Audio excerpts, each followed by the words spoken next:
All right. Well, thank you all for agreeing to be on the STARS podcast tonight. For anyone listening, if you don't know what STARS is, it's a consortium of 32 colleges and universities across the nation that are working to expand access to higher education for rural students.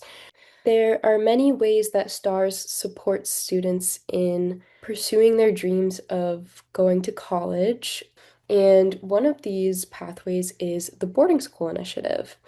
So, through STARS Boarding School Initiative, we partner with five boarding schools to reach rural students with strong academic potential who might not otherwise see boarding school as an option. My name is Emily Lozeritis. I'm the coordinator of high school initiatives for STARS, and today I have some very special guests. We have Holly, Coulter, Alex, and Rel. Would you all like to say hi real quick? Hey, I'm Holly Sorry. Setkevich. I'm the mom of two students, Rel and Coulter, who attend now and did attend St. Paul's School in New Hampshire. I'm Holly's husband, Alex. Again, father of Rel and Coulter, one boarding school graduate, one current boarding school student. They both grew up in Southwest Montana, outside of the town of Livingston. Hi, my name is Coulter. I'm a current college sophomore at UNC Chapel Hill, and I'm studying math and economics. Hi, my name is Rel. I'm a current sophomore at St. Paul's School in Concord, New Hampshire.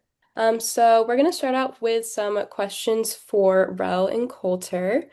The first question is, can you tell us a bit more about your local high school and your community in your hometown? Yeah, so Rel and I, as my dad said, are from a town called Livingston, about an hour north of Yellowstone in southwest Montana.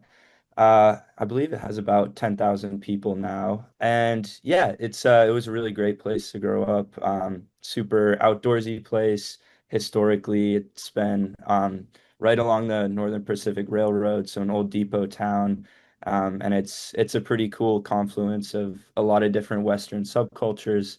But yeah, just really cool community. I guess I just say that Coulter kind of touched on the town. We both went to the same high school before coming to St. Paul's, which was just a local public high school.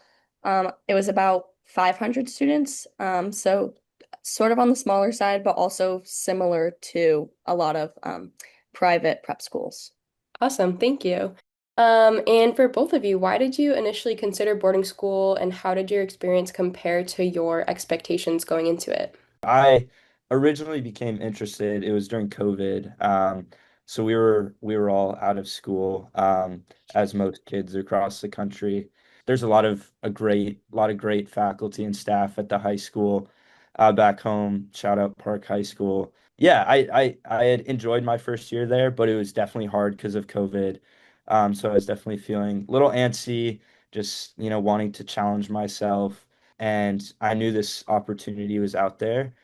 So I sort of felt like this was a good impetus just to, you know, throw my name in the hat and see what would come of it. I mean, I came to St. Paul's for a lot of the same reasons. I feel like I just wanted to push myself outside my comfort zone. It's definitely like a big jump, but it was worth it. Yeah, awesome. As you kind of touched on earlier, a lot of small town and rural students might not be aware of all the different opportunities that can exist outside of the classroom at boarding school, let alone the academic rigor that's available to you. So what opportunities in terms of sports, art, research, clubs, leadership, things like that, what have you had that you maybe didn't have access to at your local high school? One of the things just sort of that I was able to get involved in at boarding school was rowing. That's definitely not something that I have in Montana, but it was really fun to get to sort of be a part of that sport and that culture and get to compete at a really high level. And I think that's sort of just emblematic of one of the many ways that I was definitely challenged to kind of find a new level of work ethic at boarding school, and also just try things that seemed pretty foreign to me at the time. I'd say that coming to boarding school, on a more basic level just really forces you to like learn how you want to spend your time and what your priorities are. So obviously learning how to balance the time you spend doing homework, playing sports, socializing, the time you want to spend on your own in the dorm. Your parents aren't there to like tell you to go sit down and get your homework done, so it's really up to you.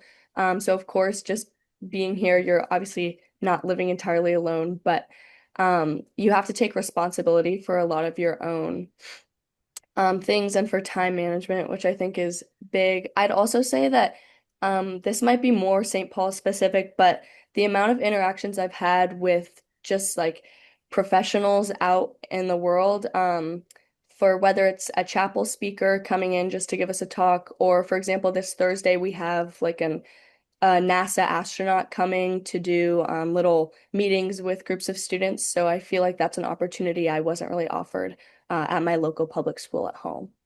All right, so we're going to move on over to the questions for the parents.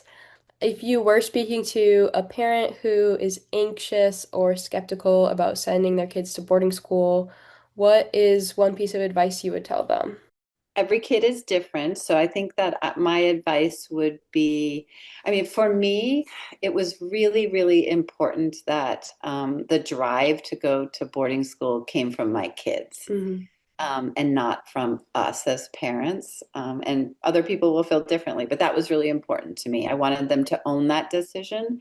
All right. Thank you all so much for being willing to hop on the podcast. Really excited to get this one up on the air. I think people will find it really interesting. And I appreciate you all being on here so much. So thank you.